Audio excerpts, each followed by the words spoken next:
किसी जंगल में दो वृक्ष के बच्चे रहा करते थे, या यूँ कहें कि दो नन्हे से पौधे रहा करते थे।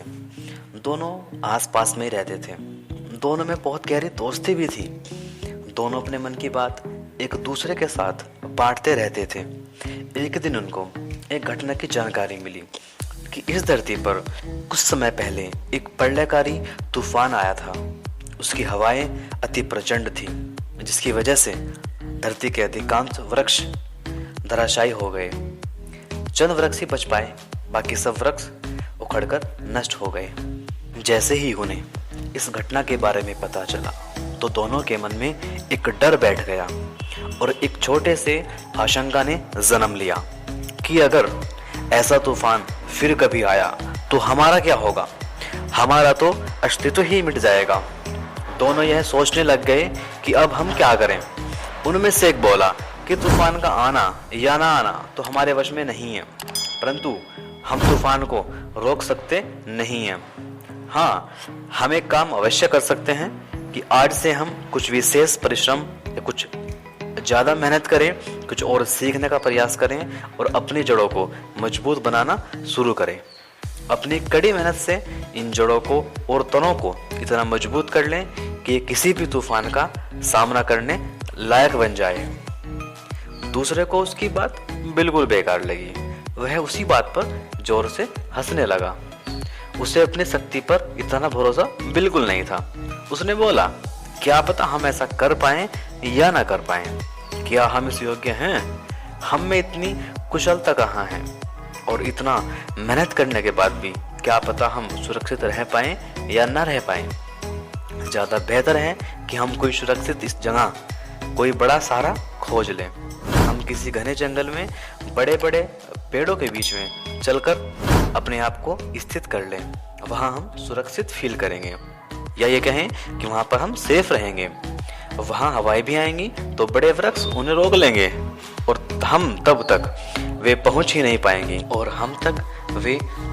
पाएंगे। दूसरे वाला पौधा बिल्कुल उसी तरह का है जैसे कि आप और हम कदम कदम पर अपनी सुरक्षा, अपनी सेफ्टी खोजते रहते हैं। चलिए आगे बढ़ते हैं। पहले वाले को दूसरे की बात कुछ अजीब लगी। वह बोला, यह जीना भी कोई जीना होगा, इस तरह जीने में हमारी क्या भूमिका होगी। इससे तो अच्छा है कि जिंदगी की हकीकत का सामना करते हुए जीना और संघर्ष करते हुए मर जाना अच्छा होगा। दोनों के विचार यहाँ बिल्कुल अलग थे। दोनों अपनी अपनी बात पर कायम थे। पहले वाले को यूं बुज़दिलों की जीने की तरह जीना समझ में नहीं आ रहा था, और वहीं दूसरे वाले को संघर्ष करना अच्छा नहीं लग रहा था। जब दोनों के विचार एक नहीं हुए तो पहले वाला वहीं रह गया जहां पर वह था, और दूसरे वाला घने जंगल में विशाल वृक्षों के बीच सुरक्षित स्थान पर पहुंच गया। पहले वाले को रोज खुली हवा के थपेड़े सहन करने पड़ते, और जैसे ही हवा के थपेड़े आते वैसे ही उसकी जड़ें जमीन में और मजबूत होती जाती, और जैसे ही धूप की किरणें उस पर पड़ती वैसे ही उसके तने और बढ़ते जाते, और जैसे जैसे बारिश की बौछारें उस पर पड़ती वैसे वैसे उसके पत्तों की हरियाली बढ़ती जाती। अब तो उसने अपने प्रयास भी और बढ़ा दिए थे।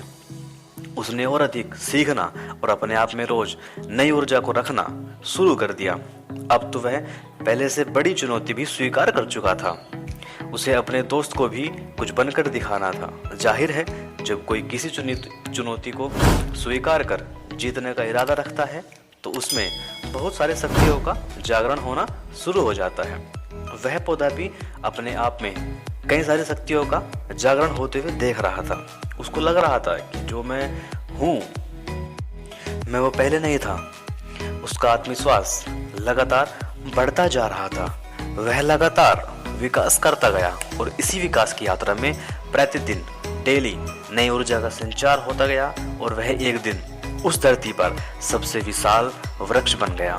उस वृक्ष को खुद को देखकर बड़ा आश्चर्य हो रहा था कि इतना तो मैंने भी नहीं सोचा था। मुझे स्वयं यह पता नहीं था कि मुझ में इतनी शक्ति मौजूद है या नहीं। इंसान को भी अपनी शक्तियों का पूर्ण पता नहीं होता, लेकिन जब वह संघर्ष की ओर, स्ट्रगल की ओर बढ़ता है तो धीरे धीरे उसमें नई नई शक्तियों का संचार होता है।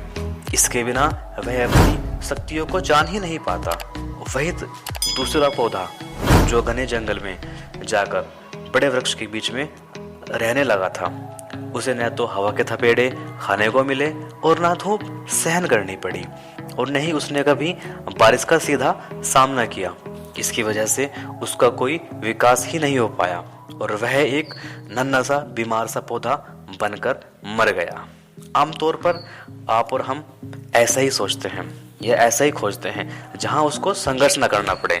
उसे भय रहता है कि कहीं मैं संघर्ष में हार ना जाऊं, इसलिए वह बचाव का रास्ता खोजता रहता है। इसी में वह अपना सब कुछ खो देता है। तो माय डियर फ्रेंड्स, यही कहा जाता है कि लाइफ इज ए स्ट्रगल, संघर्ष ही जीवन है। तभी शायद भगवान ने भी हमारी किस्मत से पहले उंगलियां बनाई हैं, ताकि इंसान किस्मत पर डिपेंड ना रहे, मेहनत करे और आगे बढ़े। बाकी दोस्तों, अगर आपको ये वीडियो अच्छी लगी हो तो चैनल को सब्सक्राइब करें, वीडियो को लाइक करें, अपने आसपास दोस्तों में शेयर करें और दोस्तों कमेंट करना बिल्कुल ना भूलें। बाकी थैंक यू। जय हिंद, जय भारत।